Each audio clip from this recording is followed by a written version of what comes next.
السلام علیکم ورحمۃ اللہ وبرکاتہ۔ الحمد للہ علی احسانہ والشکر لہ علی توفیقہ وامتنانہ، اللہم صل وسلم علی نبینا محمد، اما بعد فاعوذ باللہ من الشیطان الرجیم، بسم اللہ الرحمن الرحیم۔ وتعاونوا علی البر والتقوى ولا تعاونوا علی الاثم والعدوان واتقوا اللہ ان اللہ شدید العقاب۔ افراد کے ہاتھوں میں ہے اقوام کی تقدیر، افراد کے ہاتھوں میں ہے اقوام کی تقدیر، ہر فرد ہے ملت کے مقدر کا ستارہ۔ ہر قسم کی حمد و ثنا اللہ وحدہ لا شریک کی ذات کے لیے، اس کے بعد درود و سلام جناب محمد رسول اللہ صلی اللہ علیہ وسلم کی ذات اقدس اطہر اعلی و بالا پہ۔ سامعین محترم، الحمدللہ آج اس ملک کو وجود میں آئے تقریباً 79 سال ہو چکے ہیں۔ اس میں سب سے پہلے اللہ پاک کا فضل تھا، اس کے بعد ہمارے اسلاف کی دن رات کی انتھک محنتیں تھی، اور اس میں انہوں نے اپنی جان مال کے نذرانے پیش کر دیے۔ تو جب انہوں نے اپنے نذرانے پیش کیے تو اس کے بعد یہ ملک وجود میں آیا۔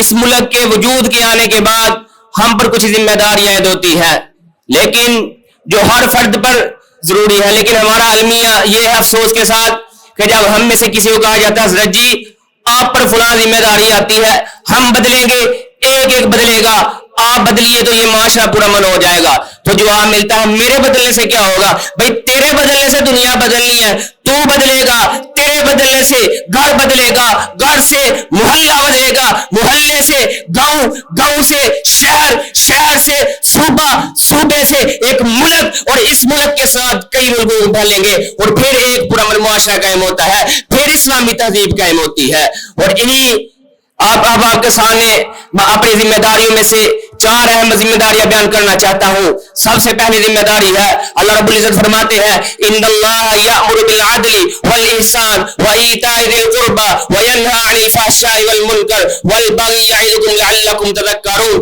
سب سے پہلے اللہ رب العزت کے احکامات کی بجاوری ہے، پہلی ذمہ داری ہے۔ اللہ فرماتے ہیں، اللہ تم کو حکم دیتے ہیں عدل کا، احسان کا، رشتہ داروں کو دینے کا۔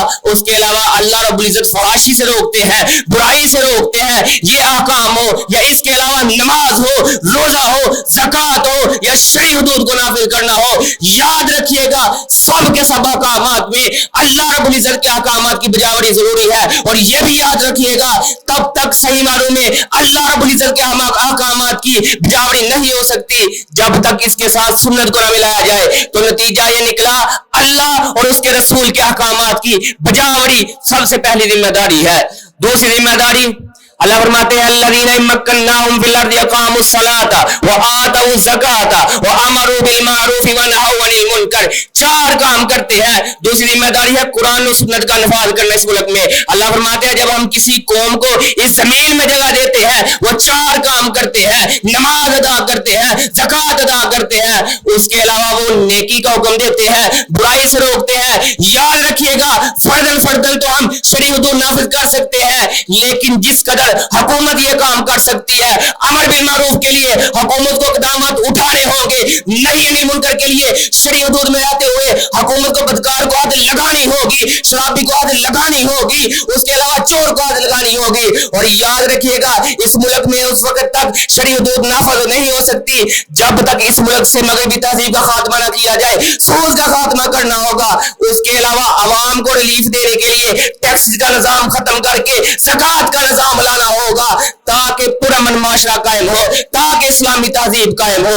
اور تیسری ذمہ داری ہے کہ عوام حکومت کے ساتھ، حکومت عوام کے ساتھ مل کر کام کرے، مل کر کام کرے۔ آقا علیہ الصلوۃ والسلام نے فرمایا ید اللہ علی الجماعۃ، جماعت کے اوپر اللہ کا ہاتھ ہوتا ہے۔ جب ایک جماعت مل کر ہوں گے، ایک جماعت مل کر کام کریں گے، اللہ کی رحمت نازل ہوگی۔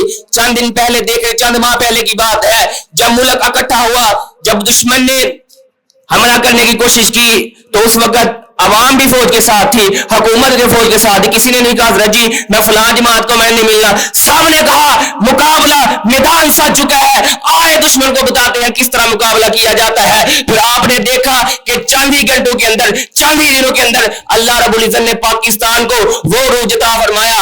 آج بھی آپ دیکھتے ہیں کہ دوسرے ممالک پاکستان کے ساتھ دفاعی معاہدے کر رہے ہیں۔ وجہ کیا ہے؟ یہ ہوئی تھی کہ ہم نے اتفاق کے ساتھ مل کر مقابلہ کیا تو اللہ رب العزت نے برکتیں نازل کی.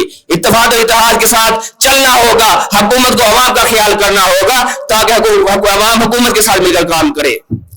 چوتھی اور آخری اور جو ہمارا نظریہ ہے وہ یہ ہے, جو خاص نظریہ ہے کہ نوجوانوں کو سکولی لیول سے لے کر یونیورسٹی لیول تک ان کے اندر سے مغربی تہذیب کو اخاڑ پھینکا جائے اور اسلامی تہذیب کو نافذ کیا جائے. یاد رکھو جب نوجوانوں کے اندر, کیونکہ یہ نوجوانوں کے ہاتھ میں ہی کل مستقبل کا جھنڈا ہے, پاکستان کا جھنڈا ہے, اسلام کا جھنڈا ہے, تو جب ان کے اندر یہ حیا پیدا ہوگی, یاد رکھو جب اسلامی تہذیب ان نوجوانوں کے اندر آئے گی, سکول سے لے کے یونیورسٹی لیول تک ان کے اندر وہ سارا نظام آئے گا, تو یاد رکھیے گا اس ملک کے اندر غیرت مند نوجوان پیدا ہوں گے, ضرف والے نوجوان پیدا ہوں گے, صدیق کی صداقت والے, فاروق کی عدالت والے, عثمان کی حیا والے, حیدر کی شجاعت والے نوجوان پیدا ہوں گے. پھر جب ایسے نوجوان پیدا ہوں گے پھر ہم دیکھتے ہیں کیسے کوئی مسلمانوں سے مقابلہ کرتا ہے, پھر ہم دیکھتے ہیں کیسے کفار مسلمانوں کی ماں بہنوں کو اپنی جیل میں قید کر کے رکھتے ہیں. انہیں نوجوانوں کے بارے میں تو اقبال نے کہا تھا, جواں ہو اگر میری قوم کے جسور و غیور, جواں ہو اگر میری قوم کے جسور و غیور, کلندری میری کچھ کم سکندری سے نہیں. السلام علیکم ورحمۃ اللہ.